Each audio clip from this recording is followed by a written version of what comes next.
ദൈവത്തെ പോലും നിങ്ങൾ കൊള്ളയടിച്ചില്ലേ? സുപ്രീം കോടതിയുടെ ഈ ഒരൊറ്റ ചോദ്യത്തിനു മുൻപിൽ പകച്ചു നിൽക്കുകയാണ് പിണറായി സർക്കാർ. 15ാം നിയമസഭയുടെ വിടവാങ്ങൽ സമ്മേളനത്തെ പ്രകമ്പനം കൊള്ളിച്ചുകൊണ്ട് പ്രതിപക്ഷ നേതാവ് വി.ഡി. സതീശൻ ഉന്നയിച്ച ആരോപണങ്ങൾ ഇപ്പോൾ ദേവസ്വം മന്ത്രി വി.എൻ. വാസവന്റെ കസേര തെറിപ്പിക്കുന്ന തലത്തിലേക്ക് വളർന്നിരിക്കുന്നു. സഭാ നടപടികൾ സ്തംഭിപ്പിക്കുകയാണ് എന്ന് പ്രഖ്യാപിച്ച് സ്പീക്കറെയും മുഖ്യമന്ത്രിയെയും ഇറക്കിവിട്ട പ്രതിപക്ഷം ഭരണപക്ഷത്തിന്റെ ബഹളങ്ങൾക്കിടയിൽ ഒരു രാഷ്ട്രീയ പ്രവചനവും നടത്തി. ഇതൊരു റിഹേഴ്സലാണ്. ഇനി നിങ്ങൾക്ക് പ്രതിപക്ഷത്തിരിക്കാനേ സാധിക്കൂ. സഭയ്ക്ക് പുറത്ത് കോടതി റിപ്പോർട്ടുകൾ ഓരോന്നായി ഉയർത്തിക്കാട്ടി വി.ഡി. സതീശൻ നടത്തിയ വെളിപ്പെടുത്തലുകൾ കേരളത്തെ ഞെട്ടിക്കുന്നതാണ്. 2019 475 ഗ്രാം സ്വർണത്തിന്റെ തിരിമറി നടത്തിയെന്ന് കണ്ടെത്തിയ അതേ ശില്പിക്ക് തന്നെ 2024 വീണ്ടും അയ്യപ്പന്റെ സ്വർണം പൂശാൻ വിട്ടുകൊടുത്തത് ആരുടെ താൽപര്യപ്രകാരമാണ്? മണ്ഡലകാലത്തിന് മുൻപ് ശബരിമലയിൽ വെച്ച് തന്നെ തീർക്കാമായിരുന്ന പണികൾക്കായി വിഗ്രഹങ്ങൾ പുറത്തേക്ക് കൊണ്ടുപോകാൻ ഒരു കൃത്രിമ അടിയന്തരാവസ്ഥ സൃഷ്ടിച്ചുവെന്ന കോടതിയുടെ നിരീക്ഷണം സർക്കാരിനെ പ്രതിക്കൂട്ടിലാക്കുന്നു.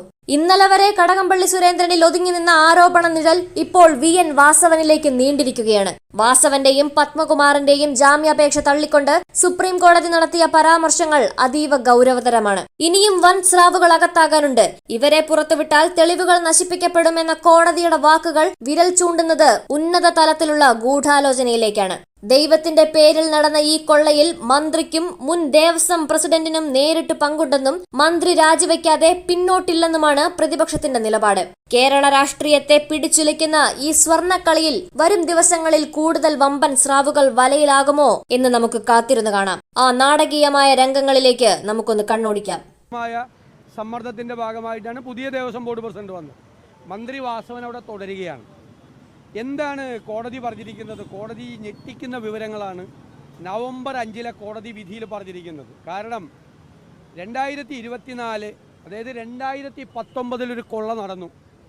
ആ കൊള്ളയെക്കുറിച്ച് കൃത്യമായി ഉണ്ണികൃഷ്ണൻ പോറ്റി ബാക്കി വന്ന 475 ഗ്രാം സ്വർണം തിരിമറി നടത്തിയ വ്യക്തിയാണെന്ന് അറിഞ്ഞിട്ടും കോടതി വിധി പോലും കാറ്റിൽ പറത്തി അയാൾക്ക് തന്നെ ശില്പങ്ങൾ സ്വർണം പൂശാൻ നൽകിയത് കോടതി വിധിയുടെ ലംഘനമാണ്. അപ്പോൾ 2019 നടത്തിയ സ്വർണ്ണക്കൊള്ളയെക്കുറിച്ച് കൃത്യമായി അറിയാമായിരുന്നിട്ടും 2024 വീണ്ടും അത് കൊടുത്തു. അതായത് എല്ലാം ലംഘിച്ചുകൊണ്ടാണ് ഇതെല്ലാം ചെയ്തത്. അതിൽ ദേവസ്വം ബോർഡ് പ്രസിഡന്റിൻ്റെ കത്തുണ്ടായിരുന്നു. അടിയന്തരമായി ഉത്തരവിറക്കണമെന്ന് ആവശ്യപ്പെട്ട് 27-ാം തീയതി സ്പോൺസർഷിപ്പിൽ ഈ പ്രവൃത്തി നടത്താൻ ബോർഡ് ഉത്തരവിറക്കി. എന്നിട്ട് കോടതി പറഞ്ഞിരിക്കുന്നത് എന്താണ്? കോടതി പറഞ്ഞിരിക്കുന്നത് അതായത് ഒരു കൃത്രിമ അർജൻസി ഉണ്ടാക്കി.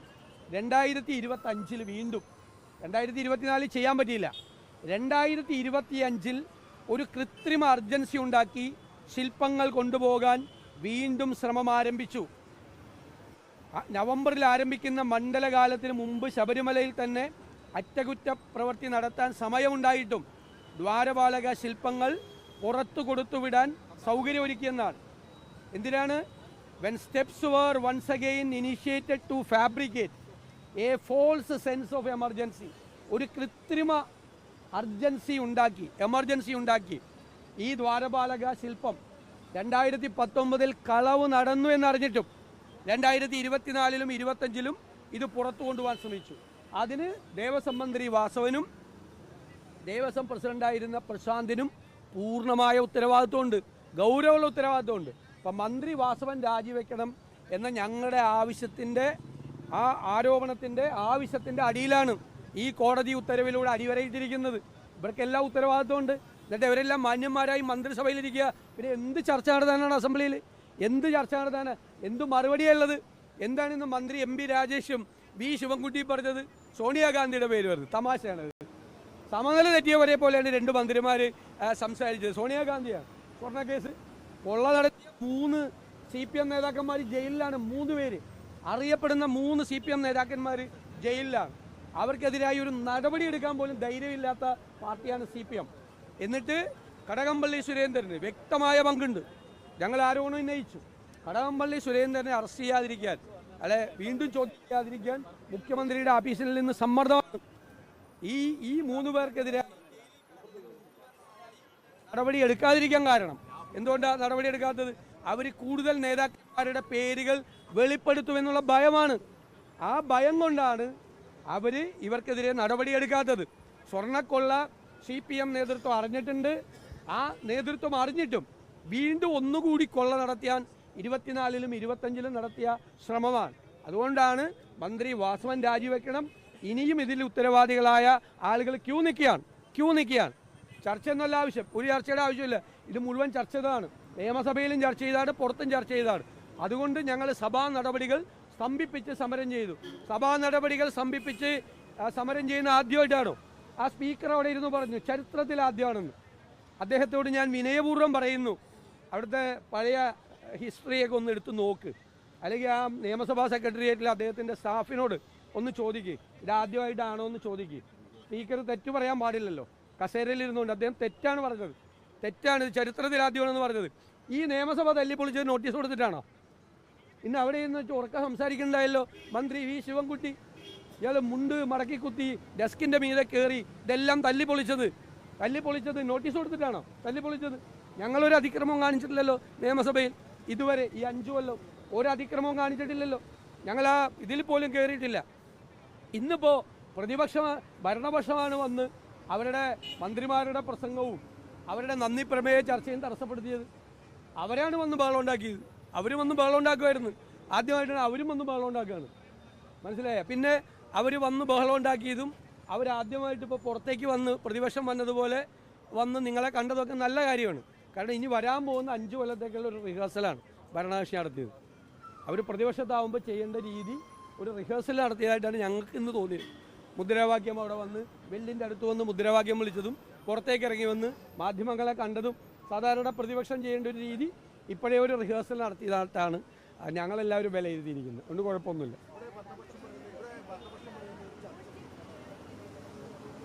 അതുകൊണ്ട് എന്താ കാര്യം? എത്രയോ ആളുകൾ പോകുന്ന അന്നായാലും കൊള്ളക്കാരനാണോ? ആർക്ക് വേണമെങ്കിലും പോവാലോ. അല്ല, ഞാൻ ചോദിക്കട്ടെ, ആർക്ക് വേണമെങ്കിലും പോവാലോ. അന്ന് അയാൾ ഇങ്ങനത്തെ ഒരു കേസിൽ പെട്ടിട്ടുള്ള ആളല്ലല്ലോ. ആർക്കെങ്കിലും അറിയോ? അല്ല, ഞാൻ ചോദിക്കട്ടെ, അല്ലല്ല, മുഖ്യമന്ത്രിയുടെ കൂടെ നിന്നിട്ടുണ്ടല്ലോ അയാൾ. ഞങ്ങൾ മുഖ്യമന്ത്രിയെ പ്രതിയാക്കണമെന്ന് ഞങ്ങൾ ആവശ്യപ്പെട്ടോ? മുഖ്യമന്ത്രിയെ പ്രതിയാക്കണമെന്ന് ഞങ്ങൾ ആവശ്യപ്പെട്ടോ? കടകംപള്ളി കൂടെ നിന്ന് ഫോട്ടോ എടുത്തതിൻ്റെ അല്ല പറഞ്ഞത്. കൂടെ നിന്ന് ഫോട്ടോ എടുത്തവരെയൊക്കെ ഒരാൾ ഒരു കേസിലൊരു കൊള്ളക്കേസിൽ പ്രതിയായാൽ അയാളുടെ കൂടെ അയാളുടെ ജീവിതകാലത്ത് ഫോട്ടോ എടുത്തവരെയൊക്കെ പ്രതിയാക്കണമെന്ന് പറയാൻ ഞങ്ങൾ മണ്ടത്തിലൊന്നും പറയില്ല. അങ്ങനെയെങ്കിൽ ഞങ്ങൾ മുഖ്യമന്ത്രിയെ പ്രതിയാക്കണമെന്ന് പറയില്ലേ? മുഖ്യമന്ത്രി അയാളുടെ കൂടെ നിൽക്കുന്ന പടം ഉണ്ടല്ലോ, ഞങ്ങൾ പറഞ്ഞില്ലല്ലോ. എന്തുകൊണ്ടാണ് പറയാത്തത്? അത് ഞങ്ങൾ വിചാരിക്കുന്നില്ല മുഖ്യമന്ത്രി അതിൽ പങ്കാളിയാണെന്ന്. മുഖ്യമന്ത്രി പങ്കാളിയായത് എപ്പോഴാണ്? ഇവരെയൊക്കെ സംരക്ഷിക്കുമ്പോഴാണ്. അതാണ് ഞങ്ങൾക്ക് മുഖ്യമന്ത്രിയോടുള്ള പ്രശ്നം. മനസ്സിലായില്ലേ? അല്ലാതെ അവരൊക്കെ സ്വർണ്ണക്കൊള്ളയിൽ മുഖ്യമന്ത്രി പങ്കാളിയാണ് എന്ന് ഞങ്ങൾ പറഞ്ഞില്ലല്ലോ. കടകംപള്ളി സുരേന്ദ്രൻ അന്ന് ദേവസ്വത്തിൻ്റെ മന്ത്രിയാണ്, പൊളിറ്റിക്കൽ അപ്പോയിൻമെൻ്റാണ്, ദേവസ്വം ബോർഡ് പ്രസിഡൻറ്റും എല്ലാം. കടകംപള്ളി സുരേന്ദ്രനോട് ദേവസ്വം മന്ത്രിയോട് ആലോചിക്കാതെ ദേവസ്വം ബോർഡ് ഒരു തീരുമാനം എടുക്കില്ല. ശബരിമലയിൽ നടക്കുന്ന കാര്യങ്ങൾ ദേവസ്വം മന്ത്രി അറിഞ്ഞിരിക്കും. അപ്പോൾ ദേവസ്വം മന്ത്രിയാണ് ഉണ്ണികൃഷ്ണൻ പോറ്റി അങ്ങോട്ട് അയച്ചിരിക്കുന്നത്. അത് ഈ SITയിൽ തന്നെ കൃത്യമായ തെളിവുകൾ അവരുടെ കയ്യിൽ കിട്ടിയിട്ടുണ്ട്. ഞങ്ങൾക്കറിയാം. ഞങ്ങളിപ്പോൾ എനിക്കെതിരെ കേസ് കൊടുത്തിട്ടുണ്ട്. കോടതി പറയുമ്പോൾ ഞാൻ ആ തെളിവുകൾ ഹാജരാക്കാം. കടകംപള്ളി സുരേന്ദ്രനും ഉണ്ണികൃഷ്ണൻ പോറ്റിയുമായിട്ട് ബന്ധമുള്ള എന്നുള്ളൊരു തെളിവുകളുണ്ട്. SITയുടെ കയ്യിൽ തെളിവുണ്ട്. മനസ്സിലായില്ലേ? അല്ലാതെ ഫോട്ടോ എടുത്തതിൻ്റെ പേരിലല്ല. ഫോട്ടോ എടുത്തതിൻ്റെ പേരിലാണെങ്കിൽ ഞങ്ങൾ മുഖ്യമന്ത്രിയുടെ പേര് പറയില്ലേ? മുഖ്യമന്ത്രിയുടെ പേര് പറയും. സഭയിൽ ചർച്ച ചെയ്യേണ്ട ആവശ്യമില്ലെന്നേ. സഭയിലൊക്കെ ചർച്ച കഴിഞ്ഞാണ്. എല്ലാ ദിവസവും എന്തിനാ ചർച്ച?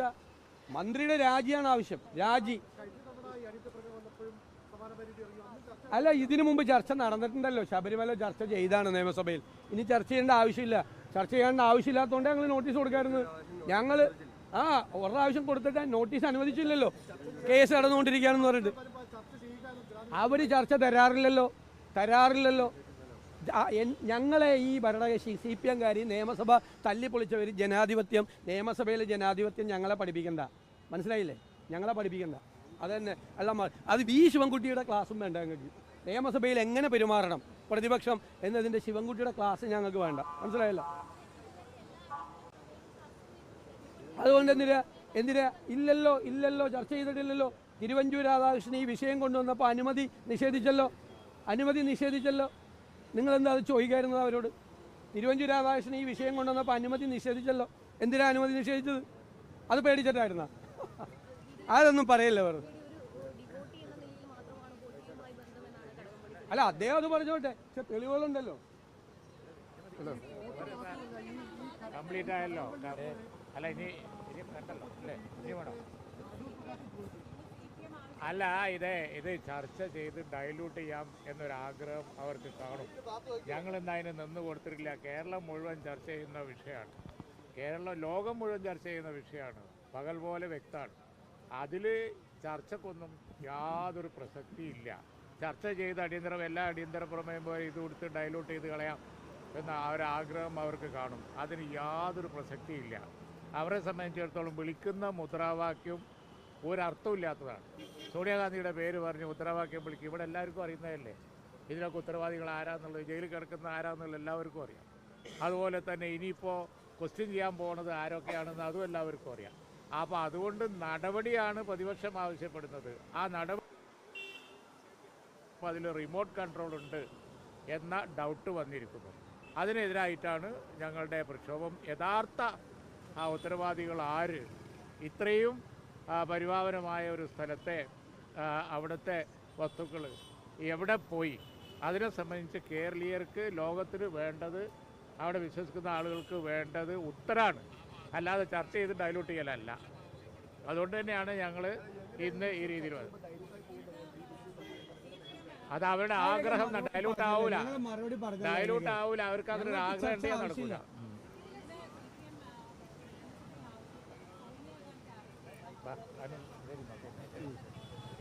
അതൊക്കെ എന്ത് വിഡ്ഢിത്തവും വിളിച്ചു പറയുന്ന മന്ത്രിമാർ, ഒരു നിലവാരമില്ലാത്ത മന്ത്രിമാർ ഈ മന്ത്രിസഭയിൽ ഉണ്ടെന്നുള്ളതിൻ്റെ ഏറ്റവും വലിയ ഉദാഹരണമാണ് പറഞ്ഞത്. അതാണ് മനസ്സിലായില്ലേ? എന്തും പറയാൻ.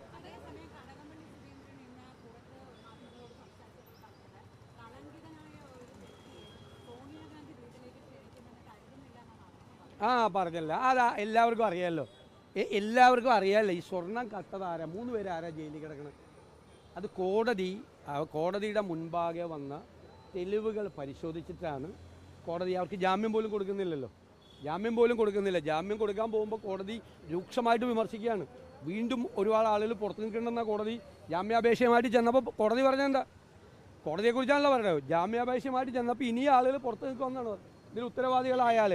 കാരണം കോടതിയുടെ മുൻപാകെ വന്ന തെളിവുകൾ വെച്ചുകൊണ്ടാണ് കോടതി സംസാരിക്കുന്നത്. മനസ്സിലായ? ഞങ്ങൾ ഡിമാൻഡ് ചെയ്യുന്നത് മന്ത്രി വാസവൻ്റെ രാജിയും SITയുടെ മീതെ മുഖ്യമന്ത്രിയുടെ ഓഫീസ് നടത്തുന്ന അനാവശ്യമായ സമ്മർദ്ദം അവസാനിപ്പിക്കണമെന്നാണ്. പിന്നെ ഈ സഭയിൽ സമരമാണ് ഞങ്ങൾ ചെയ്യുന്നത്. അപ്പോൾ ചർച്ചയ്ക്ക് പ്രസക്തിയില്ല, സമരമാണ്. ഞങ്ങൾ പറഞ്ഞല്ലോ, ഞാൻ എഴുന്നേറ്റ് നിന്ന് പറഞ്ഞല്ല, സമരത്തിലാണ് ഞങ്ങൾ പ്രക്ഷോഭണത്തിലാണ്. സഭയ്ക്ക് അകത്തും പുറത്തും ഞങ്ങൾ പ്രക്ഷോഭണത്തിലാണ്, സമരത്തിൻ്റെ ഭാഗമാണ്. പിന്നെ എന്താ ചെയ്യാറ്?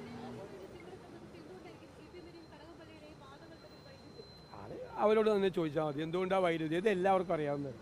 ഞാൻ ഒറ്റ ചോദ്യം ചോദിച്ചല്ലോ, ഒരാൾ നാളെ കൊള്ളക്കാരനാണ് എന്ന് തെളിഞ്ഞാൽ അയാളുടെ കൂടെ പടം വരുന്നത് എല്ലാവരും അതിൻ്റെ അകത്ത് ഇൻവോൾവ് ആവുന്ന പലരും പല സ്ഥലത്തും പോയി കാണും.